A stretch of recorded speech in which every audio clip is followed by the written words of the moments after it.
14 तारीख है, 15 दिन ही हो गए, यानी कि सही 3 महीने हो गए। 3 महीने बाद आज क्या पढ़ रहे हैं? मैथ पढ़ रहे हैं। चलो कोई बात नहीं, पढ़ते हैं। निर्देशांक ज्यामिति, ये एक्सटेंडेड पार्ट है तुम्हारे 9th क्लास का। तुमने 9th क्लास में भी इस चैप्टर को पढ़ा हुआ है, और वो था तुम्हारा चैप्टर नंबर कौन सा? शायद 3 है ना, चैप्टर 3 था ना, उसमें हम यही सारी चीज़ें पढ़ते हैं। क्यों? तो उसी का टेक्निकल पार्ट या अपन कहें उसी का एप्लीकेशन अपन यहाँ पे क्या करने वाले हैं? पढ़ने वाले हैं, ठीक है। तो क्या होती है निर्देशांक ज्यामिति? सोचो, अभी तो खैर मैं आप लोगों से ये कहने की बात करूँ, ये मैंने एक पॉइंट बना दिया है ना। इस पॉइंट की पोजीशन क्या होगी, आप इस बोर्ड पर कैसे बताएंगे? तो कैसे बताओगे आप लोग इस पॉइंट की पोजीशन की क्या होगी? छोटा बोर्ड है, ये छोटा बोर्ड है, ठीक है, इस पर कुछ नहीं है। अब बताओ मेरे को इस पॉइंट की पोजीशन इस ब्लैक बोर्ड पर, इस वाइट बोर्ड पर क्या होगी? कुछ आ रहा है माइंड में? कुछ नहीं आ रहा ना, एकदम ब्लैंक हो रहा है ना। हाँ, तो एकदम एक दिन क्या हुआ, एक व्यक्ति अपने कमरे में सो रहा था जिसका नाम था रेने डेकार्टे। ये एक फ्रेंच मैथमेटिशियन था। तो सो रहा था, कमरे में मक्खी उड़ रही थी। अब वो चक्कर में पड़ गया कि मक्खी उड़ कहाँ पर रही है कमरे में, इसकी पोजीशन कैसे बताऊँ मैं कहाँ पर उड़ रही है। तो उसने सोचा कि क्यों ना अगर कोई ऐसी चीज़ हो जो इसकी पोजीशन बता दे, है ना, तो कितना काम चल जाए। कोई नंबर हो जो इसकी पोजीशन बता सके कि इसकी पोजीशन यहाँ पर है। और इसी से खोज होती है किसकी? कार्टेशियन सिस्टम की, यानी कि कार्तीय प्रणाली की। और जब यह खोज लिया गया, देखो कब खोजा गया था इसको? 1637 में। कब? 1637 में खोजा गया था। उसके बाद इसके एप्लीकेशंस बहुत सारे हैं। आज इसके बगैर हमारा गूगल मैप काम नहीं कर सकता। आज इसके बगैर तुम किसी देश की पोजीशन नहीं बता सकते। तुम इसके बगैर मतलब ये क्या कर, तुम कहाँ रह रहे हो उसकी पोजीशन नहीं बता सकते। लेकिन इसके बाद में बहुत सारे यूज सामने आए। जैसे एक तो किसी भी पॉइंट की, किसी भी चीज़ की पोजीशन बताने के लिए, जैसे पॉइंट है तो इस पॉइंट को अपन इस पॉइंट की पोजीशन बता सकते हैं अगर हमारे पास 2 पॉइंट हो। मैं कहूँ ये पॉइंट इधर से मान लो 5 मीटर की दूरी पर है और ऊपर से मान लो 3 मीटर की दूरी पर है, तो मैं कह दूंगा कि ये जो पॉइंट है वो इस पॉइंट की पोजीशन क्या है? 5 3 है। मतलब ये एक्स एक्सिस पर 5 कदम चल जाओ और वाई एक्सिस से कितने कदम चल जाओ? 3 कदम चल जाओ, तो तुम्हें क्या मिल जाएगा? वो पॉइंट मिल जाएगा। एक्स एक्सिस की तरफ देखो, प्लस की तरफ है, दोनों प्लस की तरफ है, तो 5 कदम या 5 मीटर चल जाओ, और वाई एक्सिस की तरफ कितना चल जाओ तुम? 3 कदम या 3 मीटर चल जाओ, तो तुम्हें कौन मिल जाएगा? ये पॉइंट मिल जाएगा, ठीक है। हम अभी तक सोच रहे थे कि इस पॉइंट की पोजीशन कैसे बताएं, लेकिन इस पॉइंट की पोजीशन हम इस निर्देशांक ज्यामिति की सहायता से आसानी से क्या कर पा रहे हैं? बता पा रहे हैं, है ना, इस कोऑर्डिनेट ज्योमेट्री के सहायता से, ठीक है। इसमें 2 चीज़ें होती हैं, 2 बिंदु होते हैं, 2 नंबर्स होते हैं। एक नंबर को अपन बोलते हैं भुज, यानी कि एक नंबर जो होता है वो एक्स एक्सिस पे होता है, और एक नंबर कहाँ पे होता है? वाई एक्सिस पे होता है। जो एक्स एक्सिस का नंबर होता है उसको अपन बोलते हैं क्या? भुज। और जो वाई एक्सिस का नंबर होता है उसको अपन बोलते हैं कोटि, यानी कि एब्सिसा और ऑर्डिनेट, ठीक है। और 2 पॉइंट से हम किसी भी चीज़ की पोजीशन क्या कर सकते हैं? बता सकते हैं, ठीक है। जैसे मान लो हमारे देश की पहले सोचो, ये जो मैप बना है ना, मैप पर ये जो तुम्हें ऐसी लाइनें दिख रही हैं, आड़ी और खड़ी लाइनें, इनको लैटिट्यूड और लॉन्गिट्यूड बोला जाता है। ये लैटिट्यूड है, हाँ, ये लैटिट्यूड और लॉन्गिट्यूड कुछ नहीं है। ये लैटिट्यूड और लॉन्गिट्यूड क्या है? ये कार्टेशियन प्लेन बना दिया गया है इस तरह का, है ना। इसमें बहुत सारी लाइनें बना दी गई हैं। ऐसी लाइनों को अपन लैटिट्यूड बोलते हैं और इन वाली लाइनों को अपन बोलते हैं क्या? लॉन्गिट्यूड, है ना। तो ये क्या करते हैं? ये किसी भी देश की पोजीशन को बताने का काम करते हैं। जैसे ये तुम्हारा ग्लोब है ना,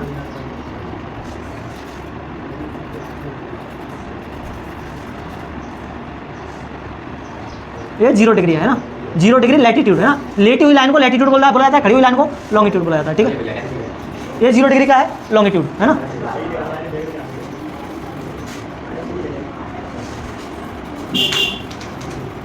ये लाइनें ग्लोब पर कुछ इस तरह से देखने को मिलती है, ठीक है। और हमारी जो इंडिया की पोजीशन है वो इस 0 डिग्री, ये मान लो 23.5 डिग्री है ना। और यहाँ पर कहीं हमारा इंडिया क्या होता है? पड़ता है यहाँ पर कहीं, है ना। तो अगर हमें देखना हो देश को, मान लो कोई व्यक्ति अंग्रेज है, वो इंडिया में आना चाह रहा है, अब उसको तो नहीं पता इंडिया कहाँ है, मैप लेकर के हाथ में निकला है पैदल, है ना। अब उसको पहुँचना है इंडिया में, नाव से निकला है, तो वो कैसे पहुँचे इंडिया में? तो उसको पता हो कि भारत इस वाले लैटिट्यूड पर है ना। देखो अगर मैं कह दूँ कि भारत, अगर मैं उसको बता दूँ कि भारत 23.5 डिग्री लैटिट्यूड जो लाइन है वो सीधे भारत से निकलती है, तो क्या वो इस इन्फॉर्मेशन से यहाँ पर आ जाएगा? नहीं, क्योंकि ये वाली लाइन तो बहुत सारे देशों से निकल रही होगी, वो तो इसी लाइन पर घूमता रहेगा, कभी मिलेगा उसको इंडिया? नहीं मिलेगा, है ना। अब मैं उससे अगर एक और इन्फॉर्मेशन उसको दे दूँ कि भारत इस बारे मतलब इन 2 लैटिट्यूड के बीच में है और इन 2 लॉन्गिट्यूड के बीच में है, तो वो कहाँ पर पहुँचेगा? सीधा भारत में आ जाएगा, इंडिया में आ जाएगा। यानी कि उसको पोजीशन को बताने के लिए, किसी भी पॉइंट की पोजीशन को बताने के लिए हमें 2 चीज़ें जरूरत पड़ती है। अगर हम मैप पर किसी देश की स्थिति बता रहे हैं तो हमें लॉन्गिट्यूड और लैटिट्यूड की जरूरत पड़ती है ना। और कार्टेशियन प्लेन में अगर हम किसी पॉइंट की पोजीशन को बताना चाह रहे हैं तो हमें इन कोऑर्डिनेट की जरूरत पड़ती है ना, एक्स एक्सिस और वाई एक्सिस की, यानी कि 2 नंबर्स की हमें जरूरत पड़ती है। और हम क्या कर सकते हैं? उसकी पोजीशन बता सकते हैं, ठीक है। गूगल मैप इसी पर बेस्ड है, इसी पर काम करता है ना। गूगल मैप जैसे मान लो क्या करता है, तो मान लो ये तुम्हारे स्कूल की पोजीशन है और ये तुम्हारे किसकी पोजीशन है? घर की पोजीशन है, ठीक है। तो स्कूल की पोजीशन क्या है तुम्हारी? मान लो यहाँ से देखो 2 और 4, एक्स एक्सिस 2 पा रहा है और वाई एक्सिस कितने पा रहा है? 4 पा रहा है। और ये तुम्हारे घर की पोजीशन है, ये मान लो 6 और 3 है ना, 6 और 3 ये बता दी कि तुम्हारा घर जो है, घर की पोजीशन क्या है 6.6 और 3 है, और तुम्हारे स्कूल की पोजीशन क्या है 2.4 है, और वो इन्हीं का यूज करके तुम्हें डिस्टेंस भी बता देता है कि वो कितनी दूरी पर होगा, है ना। तो अपन यहाँ पर क्या निकालना सीखेंगे, इनकी सहायता से 2 पॉइंट्स के बीच की डिस्टेंस भी निकालना सीखेंगे, ठीक है, कि कैसे डिस्टेंस निकाली जाती है, ठीक है। पहले अपन इसको समझ लेते हैं कि ये पूरा क्या बनाया। तो मैंने बता दिया ये पूरा का पूरा क्या है, कार्टेशियन प्लेन है, यानी कि निर्देशांक ज्यामिति कार्तीय तल है ये, ठीक है, कार्तीय प्रणाली है। किसने खोज की ये भी मैंने आप लोगों को बता दिया। अब इसमें क्या होता है, ये वाला जो इसे 4 पार्ट होते हैं इसके, एक ये वाला पार्ट हो गया, एक ये हो गया, एक ये हो गया, एक ये हो गया, ठीक है। इस वाले पार्ट को बोला जाता है फर्स्ट क्वाड्रेंट। ध्यान रखेंगे मैंने इसको लिखा है तो आपको इसी को फर्स्ट क्वाड्रेंट माना है, ठीक है। तो फर्स्ट क्वाड्रेंट इसको माना उसने, और इसके बाद फिर वो कह रहा है कि ऐसे घूम जाओ एंटी क्लॉकवाइज फर्स्ट क्वाड्रेंट से। तो जो एंटी क्लॉकवाइज अगर तुम चलोगे तो फिर तुम्हें कौन सा क्वाड्रेंट मिलेगा, सेकंड मिलेगा, फिर थर्ड मिलेगा, और फिर कौन सा मिलेगा तुम्हें, फोर्थ क्वाड्रेंट मिलेगा। इनको अपन चतुर्थांश बोलते हैं, क्या बोलते हैं, चतुर्थांश बोलते हैं, ठीक है। तो एक तो इनका नाम ये हो गया कि इनको चतुर्थांश बोला जाता है, पहला, दूसरा, तीसरा और चौथा। दूसरा नाम इनका क्या है, इसको प्लस प्लस क्वाड्रेंट भी बोला जाता है। प्लस प्लस क्वाड्रेंट क्यों बोला जा रहा है, क्योंकि एक्स एक्सिस पर ये वाला पॉइंट सारे नंबर कैसे हैं, प्लस के हैं, और वाई एक्सिस पर ये वाले नंबर सब कैसे हैं, प्लस के हैं। तो एक्स वाले भी प्लस के हैं, वाई वाले भी कैसे हैं, प्लस के हैं, इसलिए इसको क्या बोला जाता है, प्लस प्लस क्वाड्रेंट बोला जाता है, ठीक है। इसको क्या बोला जाता है, देखो माइनस प्लस, अच्छा इसको प्लस माइनस भी बोल सकते हैं क्या, नहीं बोल सकते। पहले एक्स एक्सिस की वैल्यू लेते हैं, लिखते हैं, फिर वाई एक्सिस की वैल्यू लिखते हैं, ठीक है। तो इसको अपन क्या बोलेंगे, देखो एक्स एक्सिस पर माइनस के नंबर आ रहे हैं और वाई एक्सिस पर प्लस के नंबर आ रहे हैं, मतलब ये कौन सा क्वाड्रेंट होगा, माइनस प्लस क्वाड्रेंट, ठीक है। यहाँ पर देखो एक्स एक्सिस भी माइनस का, वाई एक्सिस भी माइनस का, तो माइनस माइनस क्वाड्रेंट। और यहाँ पर देखो एक्स एक्सिस प्लस का है और वाई एक्सिस माइनस का है, यानी कि प्लस माइनस क्वाड्रेंट, ठीक है। समझ गए सारी चीज़ें। अब ये जो पॉइंट है यहाँ पर दोनों एक्स एक्सिस और वाई एक्सिस एक दूसरे को जिस पॉइंट पर काटते हैं, इसको अपन बोलते हैं ओरिजिन पॉइंट, यानी कि मूल बिंदु, ठीक है। और ये जो लाइन है इसको अपन बोलते हैं हॉरिजॉन्टल लाइन या एक्स अक्ष, क्या बोला था है, या तो क्षैतिज रेखा या एक्स अक्ष, यानी कि हॉरिजॉन्टल लाइन या एक्स एक्सिस, ठीक है। इसको बोला जाता है खड़ी वाली लाइन को वर्टिकल लाइन या बाई एक्सिस, यानी कि ऊर्ध्वाधर रेखा या बाई अक्ष, ठीक है। ये सारे पॉइंट्स हम लोग 9th क्लास में पढ़ते हैं, लेकिन मैंने तुम लोगों को रिवाइज करा दिया, 9th का ही था। यहाँ पे हम लोगों ने भी 10th का कुछ नहीं पढ़ा है, ठीक है।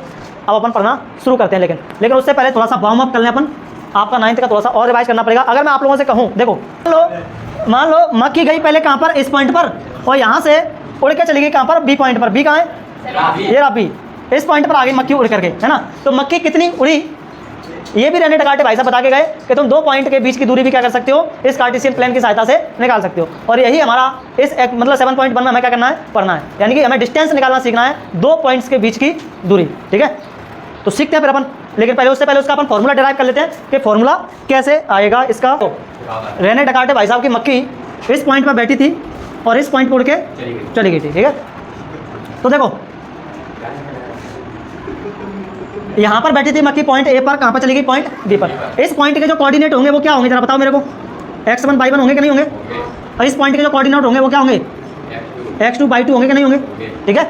अब यहाँ पे नंबर तो कुछ है नहीं, तो एक्स वाई पर आएगा कोऑर्डिनेट, इस पॉइंट के कोऑर्डिनेट को x1 y1 कह देंगे, इस पॉइंट के कोऑर्डिनेट को क्या कह देंगे, x2 y2 कह देंगे, क्योंकि इस पॉइंट की यहाँ से यहाँ तक पोजीशन x1 है और यहाँ से लेकर के यहाँ तक पोजीशन क्या है, y1 है। तो इस पॉइंट की पोजीशन क्या हुई, x1 y1। ऐसे इस पॉइंट की पोजीशन यहाँ से यहाँ तक x2 है और यहाँ से लेकर के यहाँ तक क्या होगी, y2 है। तो इसकी पोजीशन क्या होगी तुम्हारी, x2 और y2। अब मेरे को ये बताओ, मेरे को निकालनी है ये वाली डिस्टेंस, ठीक है। तो ये वाली डिस्टेंस निकालने के लिए मैंने बना लिया इसको एक ट्रायंगल, है ना। ये एक ट्रायंगल बना लिया मैंने, ए बी और सी। अब अगर इस ट्रायंगल में मेरे पास ये वाली डिस्टेंस हो और ये वाली डिस्टेंस हो, तो मैं पाइथागोरस थ्योरम से कौन सी निकाल सकता हूँ, ये वाली डिस्टेंस निकाल सकता हूँ, है ना। तो ये वाली डिस्टेंस बता सकते हो मेरे को कितनी होगी, यहाँ से लेकर के यहाँ तक की डिस्टेंस कितनी होगी। देखो यहाँ से लेकर के यहाँ तक की डिस्टेंस कितनी है, y2। यहाँ से लेकर के यहाँ तक कितनी है, y1, ठीक है। अगर ये y2 y1 ना कह करके मैं आपसे कहूँ यहाँ से यहाँ तक 20 है और यहाँ से यहाँ तक 15 है, तो ये वाली बताओ कितनी होगी, 5, है ना। क्योंकि तुमने क्या किया, पूरी में से ये वाली घटा दी, तो पूरी कितनी है, y2, ये वाली कितनी है, y1, तो ये वाली कितनी बची, y2 माइनस y1। इसको नहीं बता पाएंगे सर हम, उसको तो बता देंगे, ऐसे तो निकलेगा y2 माइनस y1, है ना। और देखो मैं कहूँ तुमसे यहाँ से लेकर के यहाँ तक की डिस्टेंस 20 है और यहाँ से लेकर के यहाँ तक की 10 है, तो बताओ यार इन दोनों के बीच की कितनी होगी, 10, है ना। तो अगर इन दोनों के बीच की हम कैसे निकाल रहे हैं, पूरी में से ये वाली घटा दे रहे हैं, तो पूरी x2 है, तो x2 में से क्या कर दो, x1 कम कर दो, तो तुम्हारी कौन सी निकल के आ जाएगी, ये वाली डिस्टेंस निकल के आ जाएगी, ठीक है। अब जितनी x2 माइनस x1 है क्या उतनी ये वाली नहीं होगी, ये भी तो उतनी होगी, है ना। यहाँ के बराबर ही तो है, बेस उतना ही। अब तुम लगा दो इस ABC त्रिभुज में पाइथागोरस प्रमेय, है ना। लिखेंगे त्रिभुज ABC में पाइथागोरस प्रमेय से, ठीक है। In triangle ABC by Pythagoras theorem यहाँ पे लिख लेना, ठीक है। क्या आएगा, पाइथागोरस थ्योरम क्या कहती है, कर्ण का वर्ग यानी कि हाइपोटेनस का square is equal to perpendicular का स्क्वायर प्लस बेस का स्क्वायर, यानी कि कर्ण का वर्ग बराबर लंब का वर्ग प्लस आधार का वर्ग, ठीक है। कर्ण क्या है तुम्हारा, AB का स्क्वायर बराबर लंब क्या है तुम्हारा BC, तो BC का स्क्वायर प्लस आधार क्या है तुम्हारा ए सी, तो ए सी का स्क्वायर। ए बी कितना है, ए बी तो हमें निकालना है, ए बी तो कुछ भी नहीं है, परपेंडिकुलर बी सी, ठीक है, बी सी है परपेंडिकुलर, बी सी का स्क्वायर। अब देखो बी सी कितना है, ये रहा तुम्हारा बी और सी, यानी कि by 2 minus y 1, by 2 minus y 1 का होल स्क्वायर, प्लस ए सी कितना है, ए सी एक्स 2 माइनस एक्स 1 का होल स्क्वायर, ठीक है। अच्छा ये अंडर रूट में मैंने इसको स्क्वायर को हटा दो तो ये पूरा किस में चला जाएगा, अंडर रूट में चला जाएगा। मैंने इसको हटा दिया स्क्वायर को, है ना, नहीं है तो एक स्टेप और बना दो। अब इससे स्क्वायर हटाएंगे तो ये पूरा का पूरा किस में चला जाएगा, स्क्वायर रूट में। तो ऐसे लिख दो इसको एक्स 2 माइनस एक्स 1 का whole square plus y 2 minus y 1 का होल स्क्वायर, ठीक है। तो ये आ गया तुम्हारा फाइनली डिस्टेंस निकालने का फॉर्मूला। अब हम कार्टेशियन प्लेन में, है ना, किन्हीं भी दो पॉइंट्स के बीच की डिस्टेंस कौन से फॉर्मूले से निकाल सकते हैं, इस फॉर्मूले से निकाल सकते हैं। इसी फॉर्मूले को बोलते हैं अपन डिस्टेंस फॉर्मूला। क्या बोलते हैं, डिस्टेंस फॉर्मूला, यानी कि दूरी सूत्र, ठीक है। तो अब हो गया हमारे एक्सरसाइज 7.1 की शुरुआत।